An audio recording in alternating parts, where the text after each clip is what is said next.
Pemirsa, meningkatkan kualitas pelayanan kesehatan bagi masyarakat, Wali Kota Prabu Muli meminta seluruh fasilitas kesehatan mulai dari rumah sakit hingga puskesmas memberikan pelayanan yang maksimal kepada masyarakat.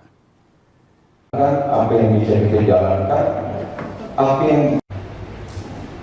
Wali Kota Prabu Muli Arlan mengingatkan Direktur Rumah Sakit Umum Daerah Kota Prabu Muli beserta seluruh kepala puskesmas untuk terus memaksimalkan pelayanan kesehatan kepada masyarakat. Menurut Arlan, pelayanan kesehatan merupakan kebutuhan dasar yang harus diberikan secara cepat, ramah, profesional, dan tanpa diskriminasi. Arlan berharap seluruh tenaga kesehatan dapat menjalankan tugas dengan penuh tanggung jawab demi memberikan pelayanan terbaik kepada masyarakat. Pemerintah Kota Prabu Muli juga berkomitmen untuk terus meningkatkan kualitas pelayanan kesehatan melalui pembenahan sarana dan prasarana, serta peningkatan kinerja tenaga kesehatan di seluruh fasilitas pelayanan kesehatan.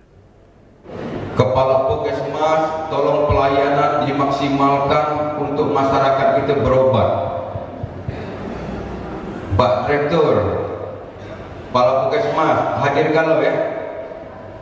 Tolong pelayanan kepada masyarakat dimaksimalkan. Bantulah masyarakat.